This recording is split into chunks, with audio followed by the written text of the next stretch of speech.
Hello students, so the question is total number of lone pair of electrons in I3 negative ion. Okay, we have options here. Option 1 3, option 2 6, option 3 9 and option 4 is 12.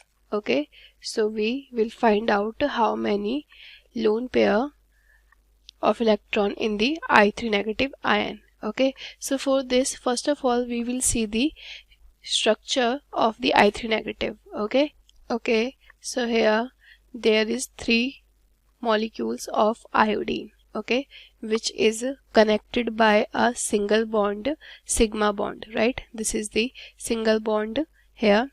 Okay, so as you can see, it has a negative charge also on it. Okay, so as we know, iodine is the halogen atom, and halogen atom is contains 7 unpaired electrons in the valence shell. So the 1 electron is in the sharing, so there is 6 electron, which is 1 2 3 4 5 6. 1 is in the sharing, and also same for this iodine. Okay, and same for this iodine have 6 electrons. Okay, so as we can see here, as one iodine has 3 lone pair of electrons, right? 1 2 3. Okay, here one iodine contains 3 lone pair of electrons, then 3 iodine will contain here 9 electrons, right? 9 lone pair of electrons. Lone pair of electrons, as you can see, 3 lone pair for this, 3 for this and 3 for this. So 3 plus 3 plus 3 is 9 lone pairs of electron. Okay, so the correct answer for this question is option 3, that is 9. Okay, so this is the answer of this question. Thank you. Hello student. The question is, consider the order O2 minus, F minus, sodium plus, Mg plus 2. Then correct statement is or are increasing order of Z effective, increasing order of size, increasing order of ionization energy, increasing order of electron affinity. So, in the given question, the order is like this: O2 minus, F minus, sodium plus, Mg plus 2. Actually, this is the decreasing order. Actually, it is not the increasing order. It is the decreasing order of size. That means the option second is incorrect. But if it is the decreasing order, and we know that electron affinity and ionization energy is inversely proportional to size, which means if it is the decreasing order, then it will be the increasing order for both. That means option third and option fourth both are correct. Also, we see that in magnesium plus 2, we have 12 protons but 10 electrons. In sodium plus, we have 11 protons and only 10 electrons. Similarly, in F minus, we have 9 protons and 10 electrons. That means protons are decreasing in the order given as. And if protons are decreasing in the order given as, so the Z effective will also decrease. That means it is also the increasing order of Z effective. So the first option is also correct. That means option 1 is correct, option 3 is correct, and option 4 is correct. Hope you understand the question. Thank you. Question है कि correct statement for the molecule CsI3. ठीक है, अपने पास एक molecule ही दिया हुआ है CsI3, इसके बारे में बताना है. ठीक, तो यहाँ पे हम ये देख पा रहे हैं कि यहाँ पे सीजियम है, ठीक है।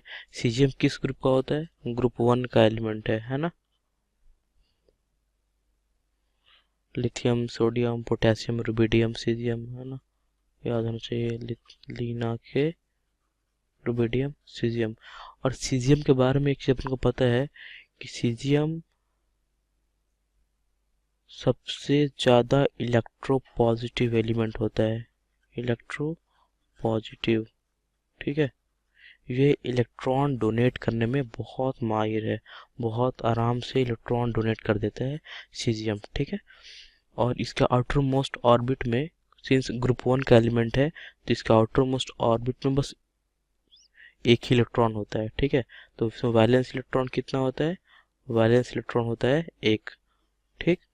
और इस CS से सीजियम, CS से CS प्लस बहुत अच्छे से, बहुत फ्रिक्वेंटली, बहुत आराम से बना देता है, क्योंकि ये सबसे ज़्यादा इलेक्ट्रोपॉजिटिव एलिमेंट है, सबसे ज़्यादा most electropositive element in periodic table. इससे ज़्यादा इलेक्ट्रोपॉजिटिव एलिमेंट कोई नहीं है, ठीक है। तो यहाँ पे सीजियम है वो कैसे एग्जिस्ट करेगा? CS प्लस के फॉर्म में एग्जिस्ट करेगा, ठीक है। तो पूरे मॉलिक्यूल पे चार्ज तो 0 है और सीजियम पे +1 चार्ज हो गया, तो बचा क्या? I3 पे -1 चार्ज, आयोडीन I3 माइनस, ठीक है। तो ये मॉलिक्यूल कैसा होता है? CS प्लस I3 माइनस, ठीक है। अब कटायन है, अनायन है, ठीक है। तो कैसा कंपाउंड होगा? कोवैलेंट या आयनिक? ऑब्वियसली आयनिक कंपाउंड होगा, है ना, क्योंकि ये कंप्लीट ट्रांसफर ऑफ इलेक्ट्रॉन है यहाँ पे, ठीक है। सीजियम है वो इलेक्ट्रॉन का कंप्लीट ट्रांसफर कर रहा है, शेयरिंग नहीं कर रहा है इलेक्ट्रॉन का, दैट्स वाई ये आयनिक कंपाउंड है, आयनिक मॉलिक्यूल है, ठीक है। तो अपन ऑप्शन पढ़े तो पहला है कि it contains CS plus and I minus, नहीं, it contains CS plus and I3 minus, D option सही है।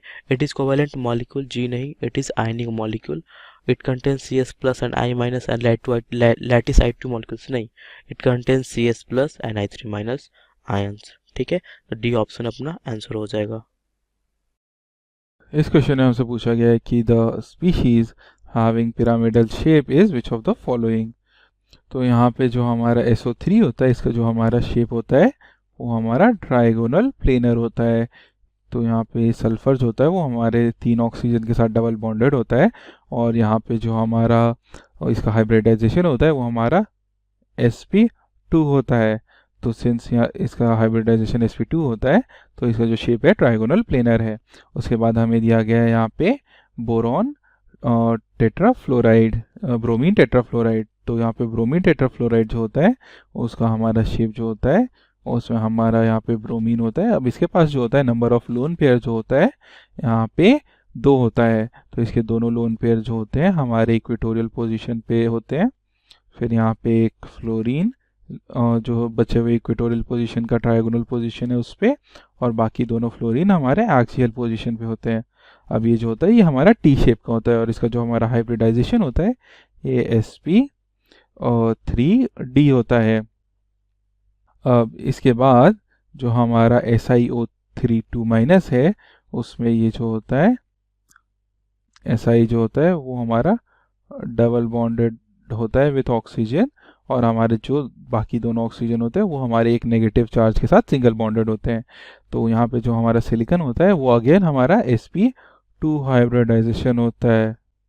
फिर उसके बाद हमें याद दिया गया सल्फर जो है हमारा ऑक्सीजन के साथ यहाँ पे है और विथ 2 फ्लोरीन आटम। तो यहाँ पे जो सल्फर है वो हमारा डबल बॉन्डेड विथ ऑक्सीजन होता है, प्लस यहाँ पे फ्लोरीन 2 प्रेजेंट होते हैं, और जो हमारा सल्फर होता है उसके पास एक लोन पेयर होता है। तो यहाँ पे जो हमारा sp3 हाइब्रिडाइजेशन होता है, और यहाँ पे सिंस 3 बॉन्ड पेयर है तो इसका जो शेप होता है वो हमारा पिरामिडल शेप होता है। तो इस क्वेश्चन में जो हमारा आंसर होगा वो हमारा ऑप्शन नंबर 4 होगा, OSF2।